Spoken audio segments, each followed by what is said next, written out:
Ok, bonjour, bonsoir, je ne sais pas l'heure à laquelle vous regardez cette vidéo, c'est encore et toujours Olivier Dunette, en direct de MTG Arena, Magic the Gathering Arena, Magic l'Assemblée d'Arène en français. Je vais pas tout vous exposer, vous avez une vidéo de présentation de la chaîne sur ma chaîne YouTube, Olivier Dunette, tout attaché, voilà. J'espère que vous allez bien, je salue tous mes abonnés. J'ai lancé la chaîne il y a 2 mois, j'ai déjà 25 abonnés, ça fait plaisir. Donc je remercie tous mes abonnés et en particulier ceux qui m'ont laissé leur nom, à savoir Neritira, Nisrana, TE, Sandra Hock, Sir Morgoth, Simon, Anaël, Sylvie, Raphaël, Adam, le schizophrène, Quentin et tous les autres. Je vous remercie. Bienvenue dans la team Magic. Une team où on ne s'ennuie pas, où chaque partie est différente l'une de l'autre, où le plaisir du jeu est toujours renouvelé. Donc je vais jouer. Aujourd'hui j'ai envie de jouer avec mes fées. C'est un moment que j'ai pas joué avec mes fées, donc j'ai envie. Donc je vais vous montrer mon deck. Voilà, mon deck c'est tout ça. C'est 145 cartes. La plupart des cartes sont des cartes bleues. Non, la plupart des cartes sont des cartes noires. Les cartes principales, les fées, tout ça, ce sont des cartes bleues, il y en a 24. Et j'ai 61 cartes noires qui correspondent à des éphémères, des cartes du style détruisez cette cible, exilez cette cible, mettez un marqueur -2/-2 sur cette cible, etc. etc. Voilà, donc ça c'est mon deck. Et je joue avec contre un humain en alchimie. L'alchimie, c'est un format qui autorise les cartes qui ont au maximum 2 ans d'existence dans le jeu et qui accepte des cartes uniquement créées pour MTG Arena. Je joue contre Nat P. Enchanté Nat P. Moi, c'est Lightning Wave vertueux. L'adversaire joue en premier. Alors j'ai 2 in, donc 2 mana blanc, 2 mana bleu, pardon. J'ai coup de poignard pour 1 mana noir. J'ai tiré sur le shérif pour 2 mana dans un noir. Vilaine des tumulus pour 2 mana dans un noir. Give au massacre pour 6 mana dans 3 noirs. Et Liana générale de la horde de l'effroi pour 6 mana. Bon, j'ai des grosses créatures. Allez, je fais un mulligan. Quand vous n'êtes pas content de votre pioche, vous pouvez faire un mulligan, vous repiochez cette carte et vous devez vous défaire d'une carte de plus à chaque fois. C'est-à-dire que là, je vais devoir me défaire d'une carte si je garde cette main. Si je fais un autre mulligan, je vais piocher à nouveau cette carte et je vais devoir me déposer de 2 cartes. Voilà, c'est ça le mulligan. Là, je vous conseille de faire au maximum 2 mulligans et si au deuxième mulligan, vous n'avez toujours pas une main qui vous plaît, vous allez voir le petit engrenage, là, vous faites un clic gauche et vous cliquez sur concéder, vous concéderez la partie. Voilà. Donc j'ai 2 îles, donc 2 mana bleu, donc j'ai 2 marées, donc 2 mana noirs, j'ai le coup de poignard pour 1 mana noir, chute des héros pour 3 mana dans le 2 noir, et siphonner le carburant pour 5 mana dans le noir. Allez, je garde ces cartes. Je dis bonjour parce que je suis poli. Envoyer une carte, je vais envoyer une île. Donc je dis bonjour parce que je suis poli. Et c'est à mon adversaire de commencer. On a chacun 20 points de vie. Le premier qui arrive à 0 points de vie, qui n'a plus de pioche, de cartes à piocher, perd la partie. Donc il réfléchit, vous voyez un halo sur sa créature, sur son image, donc ça veut dire qu'il réfléchit. Il pose une forêt. Moi je pioche astuce de Bourgefeuille. Une créature pour 3 mana dans un bleu, créer 2 jetons de créature à un bleu, peuple fait avec le vol. Quand vous faites ainsi, engagez une créature ciblée qu'un adversaire contrôle. Donc ça c'est très très bien. Je vais jouer un marais. Comme ça je pourrais jouer le coup de poignard, une créature ciblée gagne -2/-2 jusqu'à la fin du tour. Mon adversaire pose une deuxième forêt. Moi je peux jouer le coup de poignard. Je vais voir. Moi je jouer Je pioche un autre marée.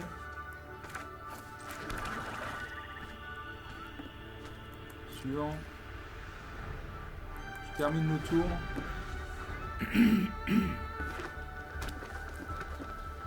L'adversaire pose une troisième forêt, donc il doit avoir un deck monocouleur vert. Il réfléchit.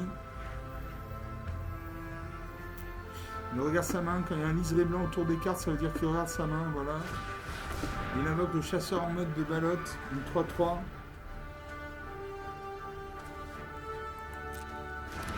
Une créature avec une certaine force. Quand cette créature arrive, mettez 2 marqueurs plus 1 sur chaque autre créature que vous contrôlez, appelé chasseur en mode ballotte. Mode joué. Je vais détruire son... Bon, j'annule.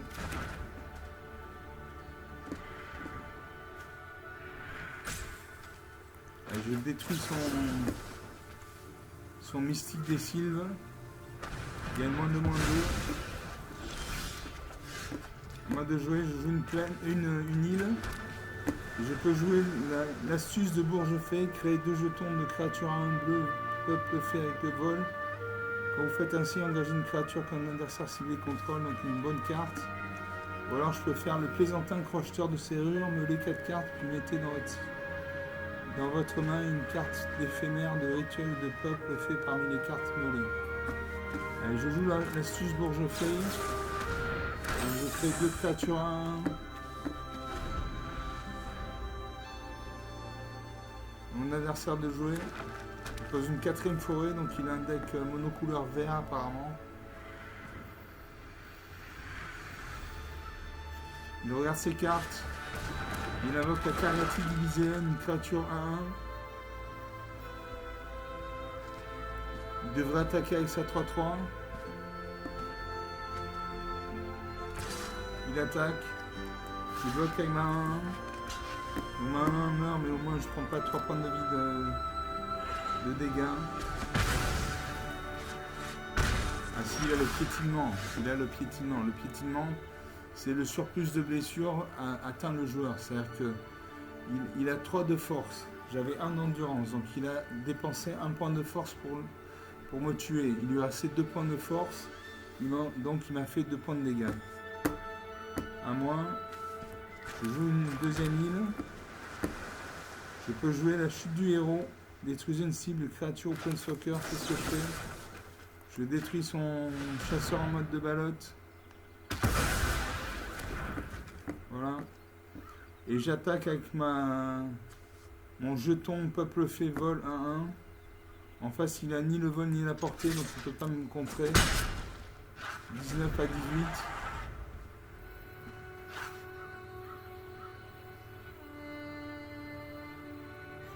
À l'adversaire de jouer. Il réfléchit. Dans ce temps-là, on a un dragon vert sympathique qui regarde la partie. Peut-être c'est l'arbitre, on ne sait pas. Mon adversaire réfléchit. S'il réfléchit trop, il va y avoir un sablier qui va se mettre en bas. Non. Il pose une 5ème plaine, donc il peut invoquer. Il invoque Majesté Colossale. Au début de votre entretien, si vous contrôlez une créature de force supérieure ou égale à 4, piochez une carte. Est-ce qu'il va attaquer? Il peut attaquer avec sa Cariatide Elyséenne. Il peut le faire.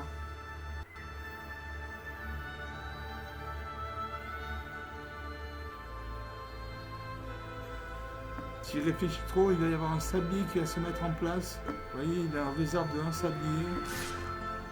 Non, il attaque, il me fait un point de dégâts. En mode jouer, je pose un 3ème marée. Je peux jouer siphonner le carburant. Une créature ciblée gagne -6/-6 jusqu'à la fin du tour, vous gagnez 2 points de vie. Je vais garder cette carte pour une créature plus puissante.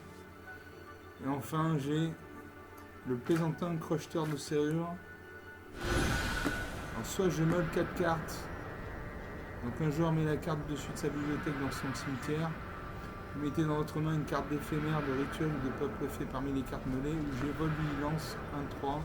Je choisis un vol vigilance 1-3. J'attaque avec mon jeton fait. 18 à 17. Rien n'est joué.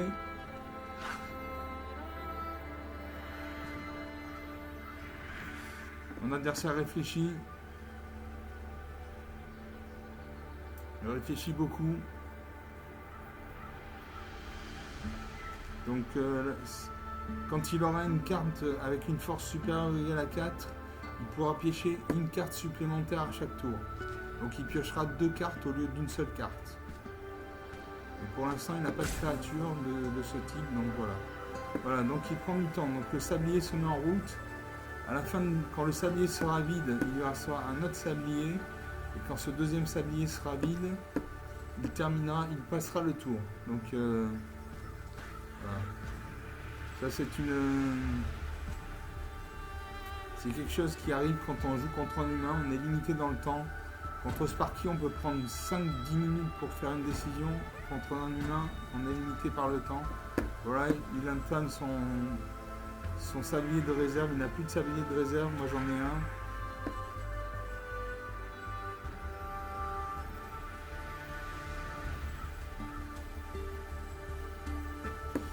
Il a 5 points de mana, 5 points d'énergie, 5 forêts. Il peut invoquer une créature avec un coup d'invocation de 5 mana. Il va passer le tour. Il passe le tour. Ah, moi, je pose un marais. Je peux jouer perdu. Peur des dents perdues. 1-1. Quand cette créature meurt, elle inflige une blessure de n'importe quelle cible et vous gagnez un point de vie.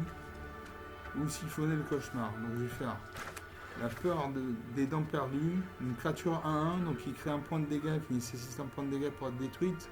Quand cette créature meurt, elle inflige une blessure à n'importe quelle cible et vous gagnez un point de vie. Ça, c'est bien. Je garde siphonner le carburant pour une grosse carte. Suivant au combat. J'attaque avec... mon peuple fée, vol va passer parce qu'en face, il n'a ni le vol ni la portée. Il peut bloquer ma 1-3, auquel cas il meurt.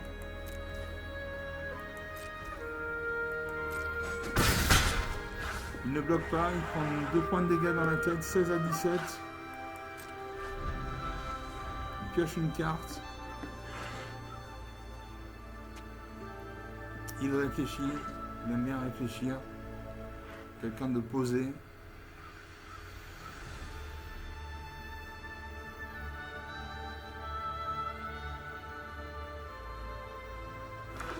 Il regarde ses cartes, il pose une 6ème forêt, donc il a 6 points de mana.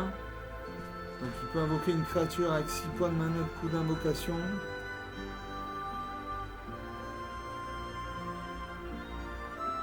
Le sablier ne va pas tarder à se mettre en route.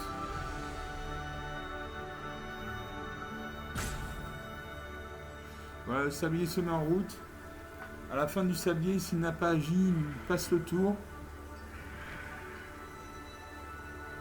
Il doit avoir des... Je comprends pas parce qu'il a 6 points de mana, il peut invoquer des créatures avec 6 points de mana de coup d'invocation. Donc il doit avoir des très très grosses cartes, ou alors des cartes minuscules qu'il ne veut pas jouer. Pour je ne sais quelle raison. Ou alors il a que des terrains. Peut-être qu'il n'a que des terrains, donc voilà. Donc il passe le tour.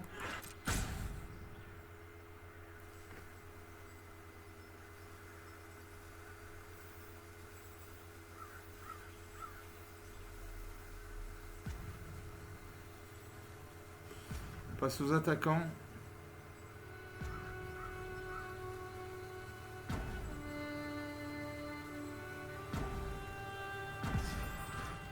Voilà, à mon tour de jouer. Alors je pioche Assassine Lame d'Agathe, une créature 1-3, donc une créature qui fait un point de dégâts, qui nécessite 3 points de dégâts pour être détruite. Et à chaque fois que cette créature attaque, le joueur défenseur perd un point de vie et vous gagnez un point de vie. Ça c'est très très bien. Une très très bonne carte.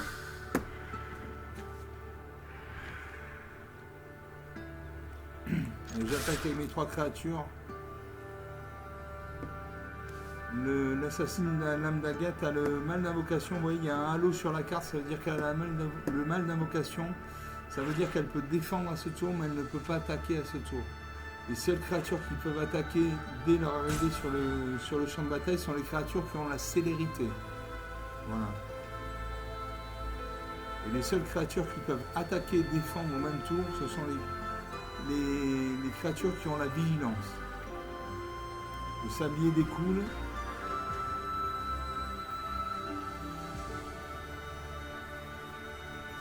Je pourrais bloquer ma 1 avec ça à 1. Il ne le fait pas. Donc il prend 3 points de dégâts dans la tête, 13 à 17. Rien n'est joué. Il peut toujours y avoir un retournement de situation. 4 points d'écart sur Magic, ça ne veut absolument rien dire. À l'adversaire de jouer.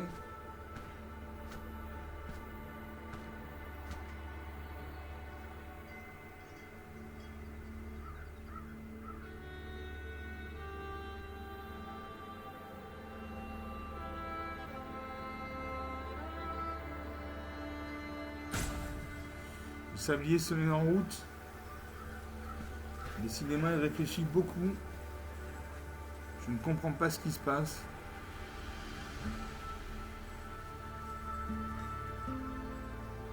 Il doit y avoir des très très grosses cartes peut-être, qui demandent beaucoup de coups d'invocation.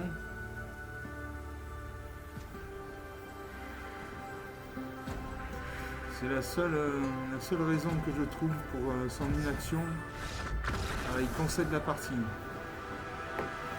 Il concède la partie, donc il devait avoir des cartes. On ne peut pas avoir ces cartes. Il devait avoir des cartes avec des grosses créatures. Bon, 16 minutes de jeu.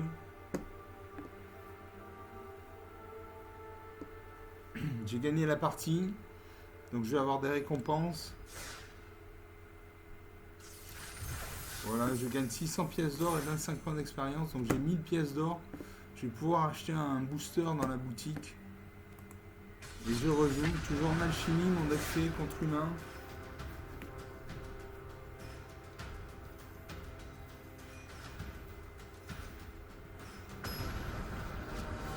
Et je joue contre Tyrus. Enchanté Tyrus. Un ange apparemment. L'adversaire Jean Premier. Alors j'ai une île, donc une mana bleue. J'ai 2 marées, donc 2 mana noirs. J'ai crachotage de sort pour 2 mana dans un bleu. Contrecarrer un sort ciblé, maintenant que son contrôleur ne paye 2 mana plus 1 mana supplémentaire pour chaque peuple ne fait que contrôler. J'ai Babiole Sinistre pour 1 mana noir. Quand cet artefact arrive, une créature ciblée qu'un adversaire contrôle gagne -2/-2 jusqu'à la fin du tour. Et pour 3 mana dans un noir, sacrifier cet artefact, surveiller 2. Ensuite, j'ai la congrégation Méprise Mort pour 4 mana dans un noir. Renvoyer un sort ciblé dans la main de son propriétaire ou vol quand cette créature arrive, chaque adversaire se déforce d'une carte. Enfin, j'ai siphonné le carburant pour 5 mana dans un noir. Une créature ciblée gagne -6/-6 jusqu'à la fin du tour, vous gagnez 2 points de vie. Donc, je n'ai pas de créature. J'ai une carte qui fait -2/-2. Ah si, j'ai une créature. J'ai la congrégation Mépriseur pour 4 mana dans un noir. Allez, je garde ces cartes. Je dis bonjour parce que je suis fair play. Et mon adversaire pose une forêt. À moi, j'ai posé une montagne, un marais. Et je pourrais jouer la Babiole Sinistre. Quand cet artefact arrive, une créature ciblée que mon adversaire contrôle gagne -2/-2 jusqu'à la fin du tour. Sacrifier cet artefact, surveiller 2. Donc suivant, je termine le tour. Mon adversaire pioche une carte, il pose une deuxième forêt, il invoque la Cariatide Elysienne 1/1. Et moi je récupère Kaito, infiltrateur rusé. C'est un planeswalker. Un planeswalker, ça veut dire un arpenteur de plaine en français. C'est comme si vous aviez un deuxième joueur à vos côtés qui vous aide. Vous voyez, il a 3 points de vie. En bas à droite, il y a un 3, ça veut dire qu'il a 3 points de vie. Et suivant ses actions, il va gagner ou perdre des points de vie. Par exemple, il gagne un point de vie quand jusqu'à une créature ciblée que vous contrôlez ne peut pas être bloquée ce tour-ci. Piochez une carte, puis défaussez-vous d'une carte. Etc. etc. etc. Donc, je joue une île. Je jouais la Babiole Sinistre. Comme ça, j'inflige un -2/-2 à ça 1/1. Qui meurt. Parce qu'elle passe à -1/-1, donc elle meurt. Il invoque à nouveau une mystique des cibles. Moi j'ai coup de poignard. Je vais poser un arrêt. J'ai coup de poignard. Pareil, -2/-2. Sa créature est détruite. 20 partout.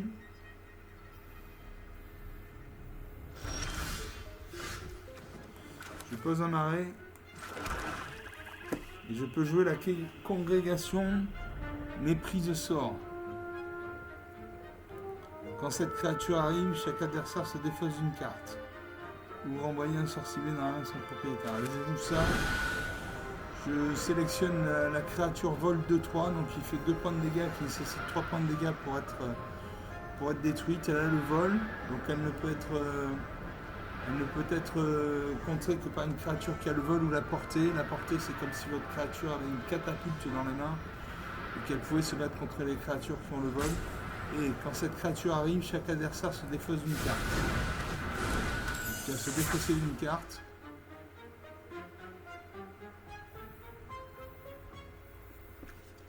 C'est une 2-3, une créature moyenne, mais elle a le vol. Et la plupart des créatures n'ont pas le vol. À moi de jouer. Je peux jouer siphonner. Je peux jouer la farfadette moqueuse, une créature 2-1. Donc qui crée 2 points de dégâts qui nécessitent 1 point de dégâts pour être détruite. Elle a le vol aussi. Et les sorts d'éphémères et de rituels que vous lancez coûtent 1 mana de moins à lancer. J'invoque cette créature. Elle a le mal d'invocation, elle ne peut pas attaquer ce tour-ci. Par contre, ma congrégation méprise sort le peut, donc je l'engage. Et je fais 2 points de dégâts à mon adversaire, 18 à 20.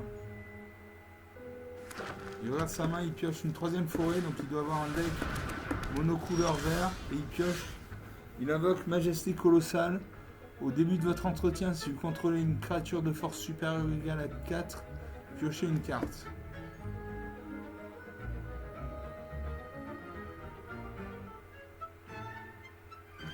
Je pose un arrêt.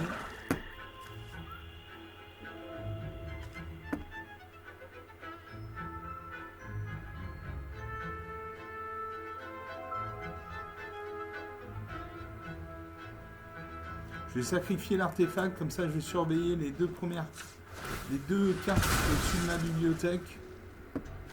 J'ai coup de poignard et fléau des ronces hématiques. Allez, je garde ça. Je garde ça. J'attaque avec mes 2 créatures. Elles ont toutes les 2 le vol. En face, il y a 4 créatures. 14 à 20.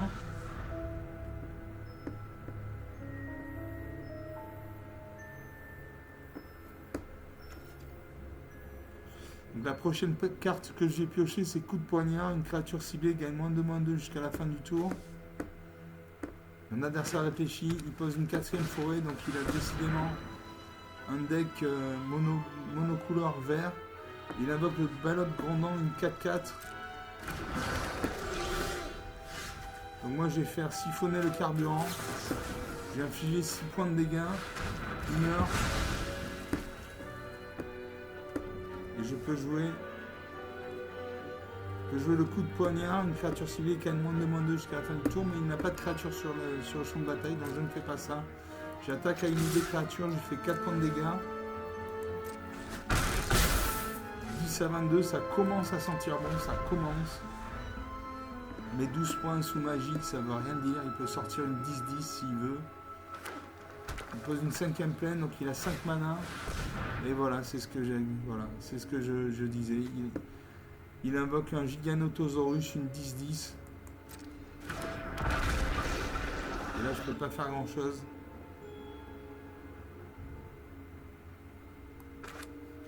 Je fais crachotage de sort, je ne peux pas le faire.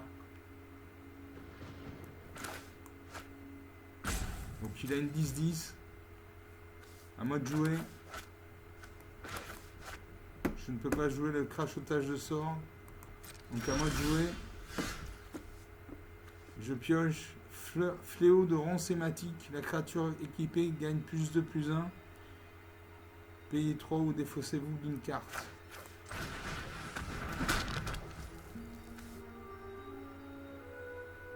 Je vais payer 3. Voilà. Donc la créature va gagner plus 2, plus 1. J'ai une 2-3, j'ai une 2-1. Allez, j'ai joué sur la farfadette moqueuse. Je paye. La créature passe à 4-2. Suivant au combat. Mes deux créatures ont le vol.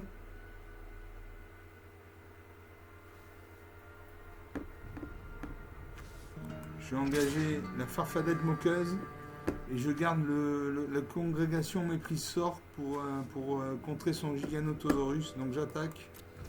Je lui fais 4 points de dégâts. Il y aura 6 points de vie, j'en ai 22. Comme il a une créature de force supérieure ou égale à la carte, il pioche 2 cartes ce coup-ci.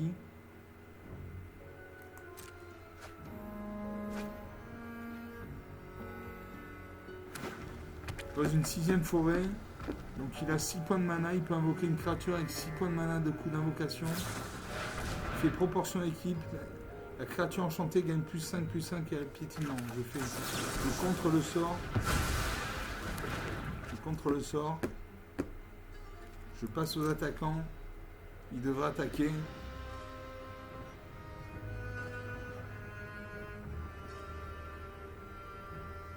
Il devrait attaquer. S'il attaque avec sa 10-10, je bloque avec ma 2-3. Ma 2-3 mort, mais au moins je ne prends pas 10 points de dégâts. Il réfléchit. Et il attaque. Donc je bloque avec ma 2-3. Ma 2-3 va mourir puisqu'il fait 10 points de dégâts. J'ai 3 points d'endurance, donc 3 moins 10 égale moins 7, elle meurt. Au moins je prends pas 10 points de dégâts dans la tête. Voilà. Heureusement il n'a pas le piétinement. À moi de jouer. Je pioche l'opportuniste vampire, une créature 2-1, donc il fait 2 points de dégâts qui nécessite 1 point de dégâts pour être détruite. Et pour 6 mana, pour 7 mana dans un noir, chaque adversaire perd 2 points de vie et vous gagnez 2 points de vie. Ça c'est bon à savoir. Je passe au combat. J'attaque avec ma 4-2, il va lui rester 2 points de vie. Allez, il lui reste 2 points de vie, j'en ai 22. Il pioche 2 cartes.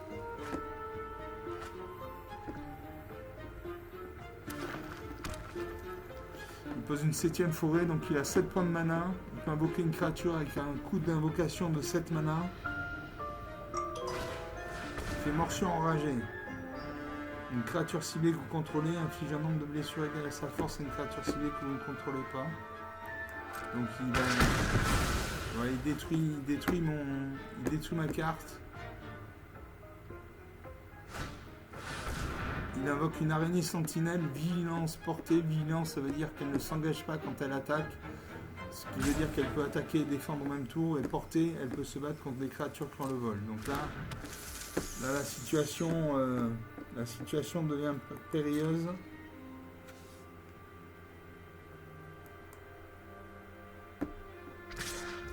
Il attaque avec sa 10-10. Je contre.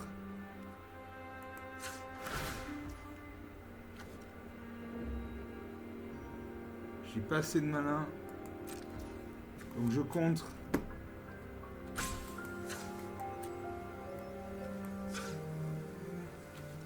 Je ne peux pas contrer. Je ne comprends pas.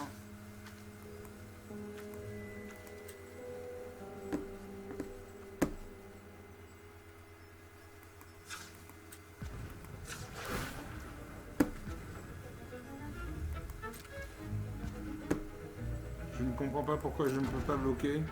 Ah, choisissez les bloqueurs. Voilà, d'accord. Donc je bloque avec ma 2-1. Ma 2-1 va mourir, mais au moins je prends pas 2 points de dégâts dans la tête.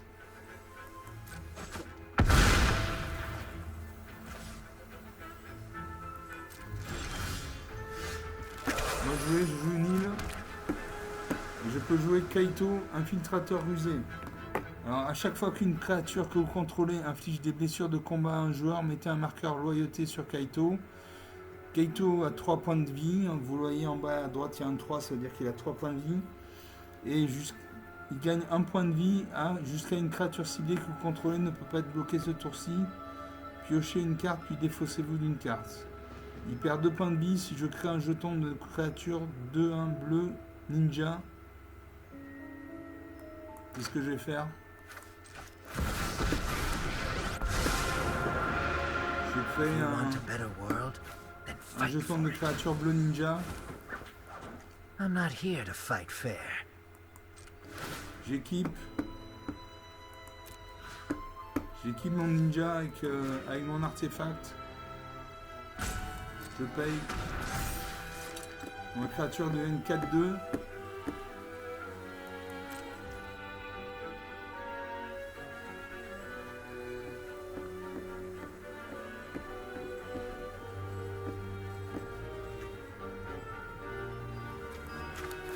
Je vais faire un coup de poignard. Sa créature passe 2-2. Et je ne peux pas jouer. Merde. Donc il pioche 3 cartes. Non, il pioche 2 cartes. 2 à 22. La partie est relancée, il fait une morsure enragée. Il invoque un chasseur en mode de ballotte. Piétinement. 3-3. Il attaque. 8 points à 2. Je peux faire fracture ouverte. Je vais faire Kaito.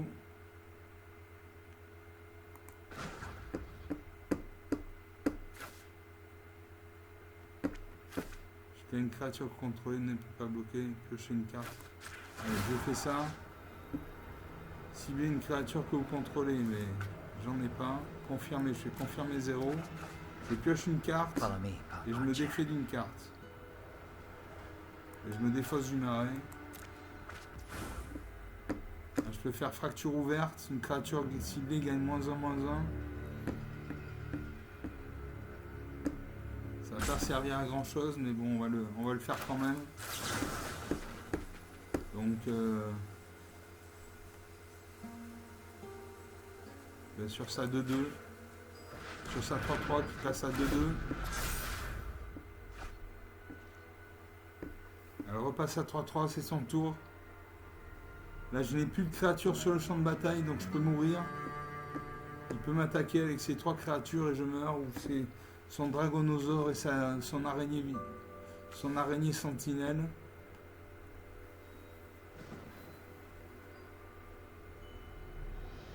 Il réfléchit, il prend beaucoup de temps pour réfléchir, regarde ses cartes, il pose une 8e marée. Il invoque un 2e chasseur en mode de ballotte. Ce qui veut dire que son premier gagne 2 marqueurs +1/+1. Une Cariati diviséenne. Une 2e Cariati diviséenne. Il a 6 créatures sur le champ de bataille. Et là il me détruit. Là il me finit. -11 à 2. Bon voilà, petite partie. Il y avait de grosses créatures, le Giganotosaurus, l'araignée sentinelle, le chasseur en mode de ballotte. Voilà, je vous quitte là. J'espère que vous avez apprécié la vidéo. Vous pouvez vous abonner. Donc pensez à regarder ces vidéos sur tablette ou ordinateur parce que sur smartphone l'écran est trop petit, ça va vous décourager. Je vous laisse là et je vous dis à très bientôt. Ciao.